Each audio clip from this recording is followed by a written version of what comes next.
नमस्कार, झारखंड समाचार में आप सबका स्वागत है। आइए जानते हैं झारखंड की तमाम छोटी बड़ी खबरों को। इससे पहले चैनल को सब्सक्राइब नहीं किया है तो प्लीज चैनल को सब्सक्राइब कर बेल आइकन को प्रेस कर दीजिए ताकि खबरों का अपडेट आपको मिलता रहे।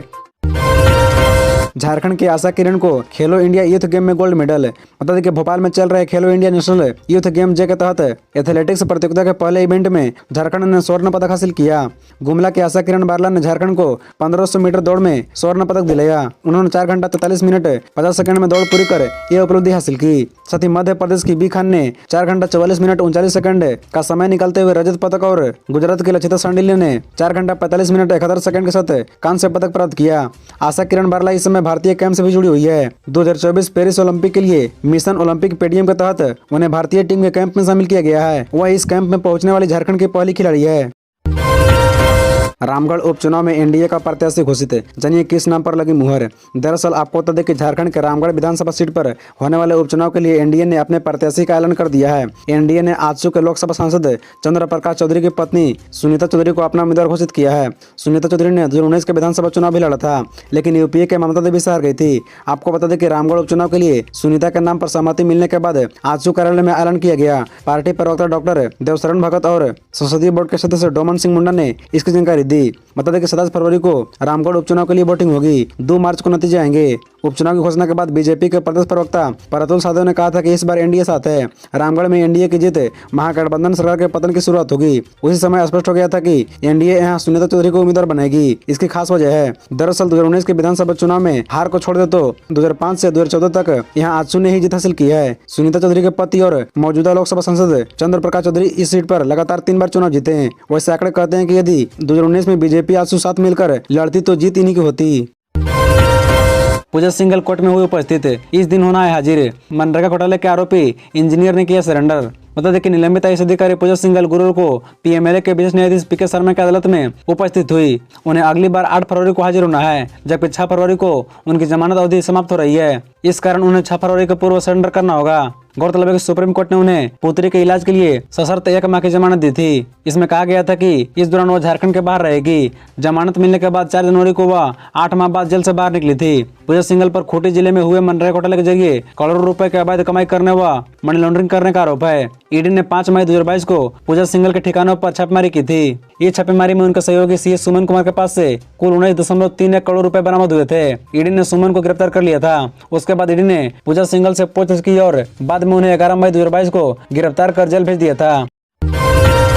रांची की इन संकरी गलियों में आग लग जाए तो दमकल वाहनों का पहुंचना बनेगी चुनौती। बता कि झारखंड के धनबाद में हाल ही के दिनों में लगातार कई आगजनी घटना हुई, जिसके बाद ये लोगों को चिंता में डाल दी। यहां तक कि झारखंड हाईकोर्ट ने इस पर स्वतः संज्ञान लेते हुए सुनवाई की। इसी बीच रांची शहर में संकरी गली होने से दमकल गाड़ियों को पहुंचना चुनौती है। हालत हो गई है कि विभिन्न मोहल्लों में संकरी और तंग गलियां लोगों के लिए मुसीबत का कारण बन गई है। इन गलियों से होकर निकलना किसी चुनौती से कम नहीं है, क्योंकि इन संकरी गलियों को फुटपाथ दुकानदारों और मोहल्लों के पार्किंग ने और पतला कर दिया है। चिंता की बात यह है कि कुछ ऐसी संकरी गलियां हैं जहां बड़े व्यवसाय संचालित होते हैं। यहाँ सुबह से रात तक लोगों की भीड़ रहती है। ऐसे में अगर इन गलियों में आग लग जाए तो फायर ब्रिगेड वाहनों का पहुंचना मुश्किल होगा।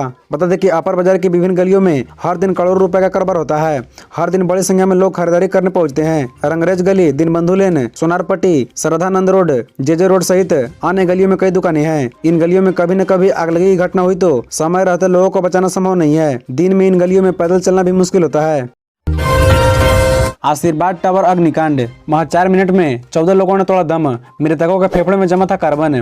बता दें कि आशीर्वाद टावर अग्निकांड में मारे गए सभी 14 लोगों की पोस्टमार्टम रिपोर्ट तैयार हो रही है। डॉक्टरों के माने तो आग और धुएं की चपेट में आने के बाद सभी लोगों की मौत 3 से 4 मिनट के अंदर हो गई थी।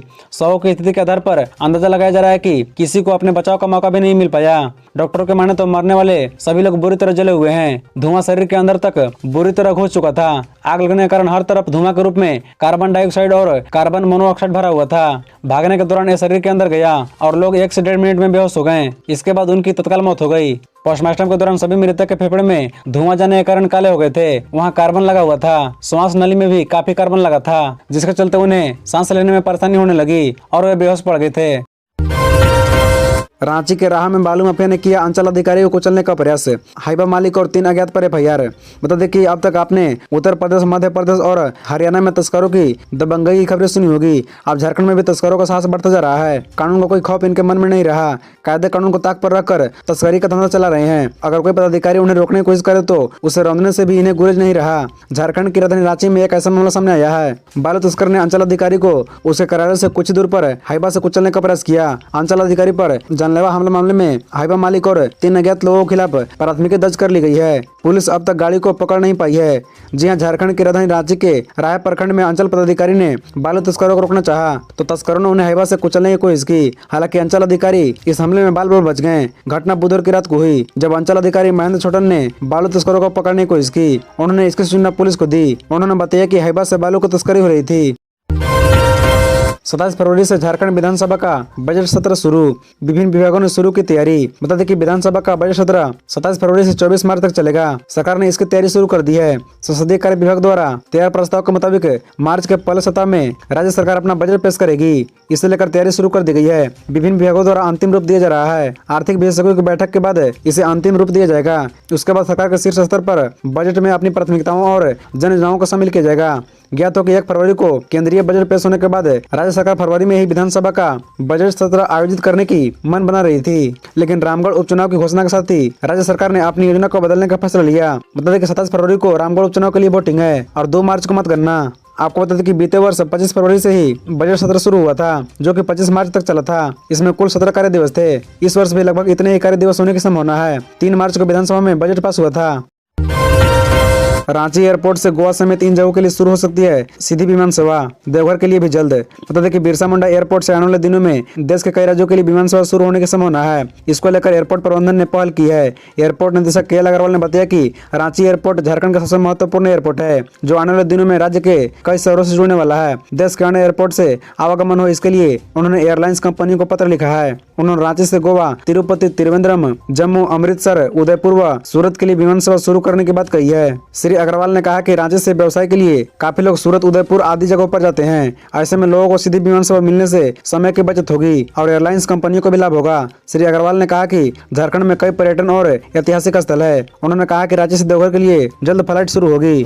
खबरों से जुड़े रहने के लिए चैनल को सब्सक्राइब, वीडियो को लाइक एवं एक दूसरे से शेयर जरूर करें। धन्यवाद।